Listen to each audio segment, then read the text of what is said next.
up your engine! Matt says, does the fuel-saving device that plugs into an OBD port actually reduce fuel consumption? There are some that can, that they're adjustable, but you're also going to lose acceleration. This week I had a Toyota RAV4 TRD, the first off-road four-wheel drive RAV4. It had buttons, various buttons. The main one was, for the transmission, you could have it on economy, you could have it on normal, you could have it on sport. On economy, you'll save more gas because it shifts it faster.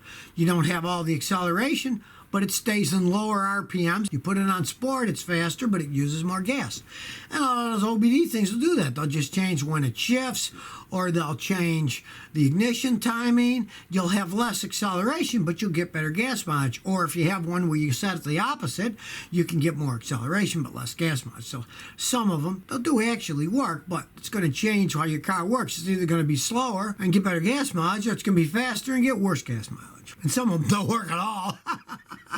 I tried out a bunch of them. Alex Cole says, I got a 2015 Nissan Rogue. I bought it in August last year. It came from AutoZone through Carvana. Big mistake, I know. It was before I found your channel. I have 63,000 miles on it. Should I change the CVT fluid? Yes, change it. And then change it every 30,000 miles. Nissan Rogues, they're horrible vehicles. They have all kinds of problems as they age. Weak things are the CVT transmissions made by a company called Jatco that Nissan owns. They're garbage. So do change the fluid every 30,000 miles. Watch my videos. You can easily learn to do it yourself. It's not that bad if you keep doing it every 30,000 miles. You drain it out, and then you pump whatever came out, measure it in quart containers, pump the same amount back in a new fluid. Do it yourself every 30,000 miles. Dave says, hey, Scott, if you're going to buy a 2010 to 16 convertible, which one would you buy? Well, one, I'd never buy a convertible because I live in Houston, Texas. You got to blast that air conditioner. A convertible is useless. You'll just get sunburned, roast your own self. You get so hot because it's hot in the sun. And at night, it's still warm and humid as can be, so they're useless here. But there's lots of fun ones to drive, like BMW, Mercedes, but they're endless money pits. If you wanted one that would last, get a Mazda Miata. Those cute little things can run forever, if you don't mind a small sports car. Tan Hammer says, Scotty, you're the only one who can help. I'm looking at getting a 2012 Mini Countryman, non-turbo, manual transmission, 109,000 miles for $8K. What do you think? I think run for the hills or stop into the nearest mental health facility and have your brain checked. Those things are endless money pits. Now, at least it's a manual. It's not the stupid automatics that are absolute dogs. But understand, the Minis, they're basically BMWs. It's got 100,000 miles on it. It's on its last legs. I wouldn't give $800 for it myself. It's your money. Do whatever you want with it. But you got 109,000 miles. It's pretty much going to have problems. The engines generally burn oil. The electronics go out when they get old. If you value your money, please don't buy that thing. Dolly Blank Screen says, how good is a 1.5 turbo four-cylinder 2019 Honda Accord? Honda makes great engines. The problem is that 1.5 liter turbocharged have oil dilution problems. The combination of the turbocharger and the GDI pressure for the gasoline direct injection, they've had some problems. I wouldn't buy one for years until they get them out. Honda's a very good company. I'm assuming they'll fix all the problems. They'll redesign stuff. They already have that new GF6 oil that's supposed to work better with them. So let somebody else drive it for a while and then see, hey, if 3-4 years from now it's a good design, they still make the design, and go and buy it. When I see something with problems, I wait years to see if they fix the problems before I buy them myself. Gabriel Ancia says, Scotty, what's the best scan tool I can buy for around $40? Okay, you're going real low-end scan tools. $40 is nothing.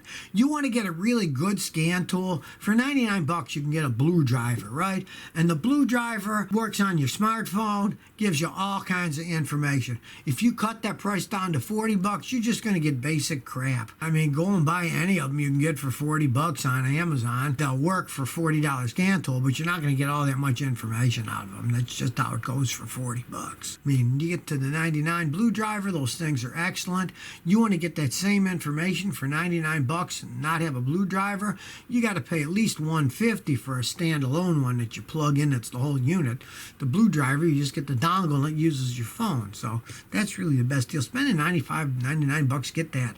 It's a decent scan tool. Otherwise, buy any of those $40 ones.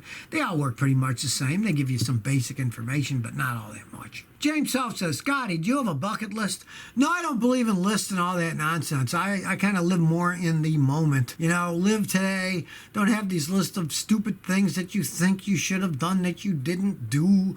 I just do things, you know, and I've done a lot of things. Sometimes you sit back and you think of the things that you did, but then you think, Jesus, I'm turning into an old fogey if I'm living in the past, so the heck with that. Even my father, before he died, he says, I don't live in the past. He says, that already happened.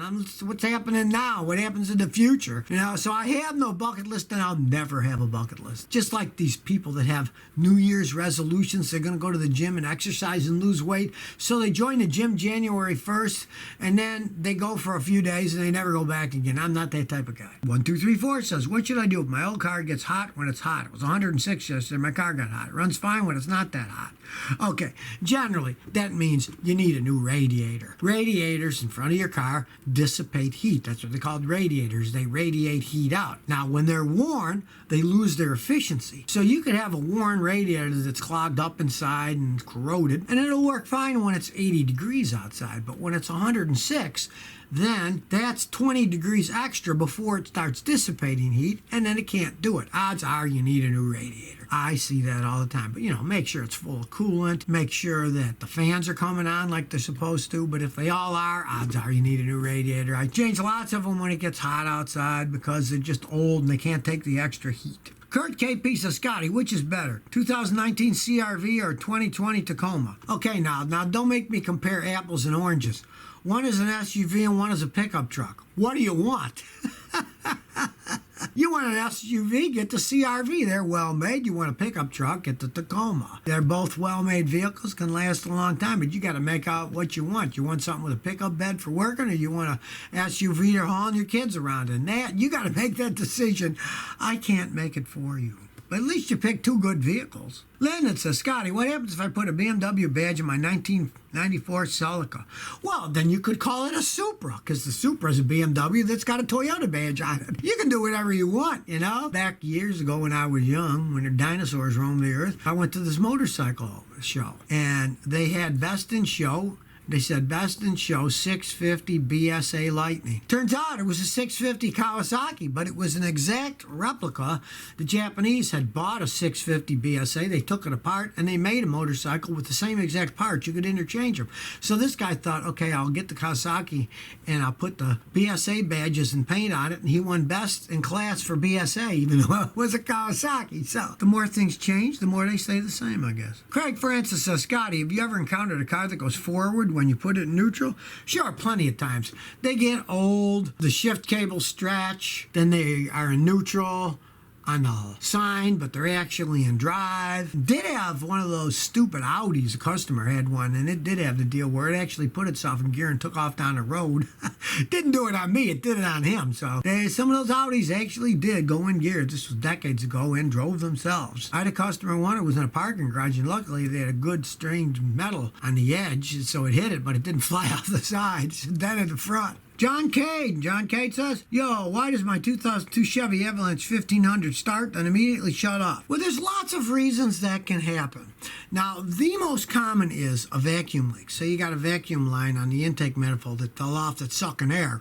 It'll start, but then it sucks air and it makes it run too lean and it dies right out. That's the most common one. You could also have a throttle that's dirty and it's got dirt and corrosion on it, and then it sticks wrong. You can clean it with throttle body clean. You can try that.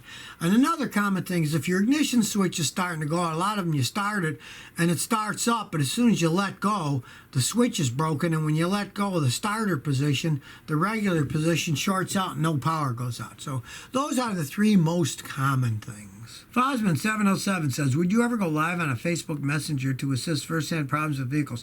No, because I can't stand Facebook. I don't like Zuckerberg. The greedy guys, they made an awful lot of money acting like they're geniuses, and then when something goes wrong, they want to blame it on somebody else instead of taking responsibility for getting media stuff out there and then charging a fortune to advertise. If you run a business and you want to go on Facebook, man, sometimes they charge 100 times more than Google does. So, no. So if you never want to miss another one of my new car repair videos, remember to ring that bell.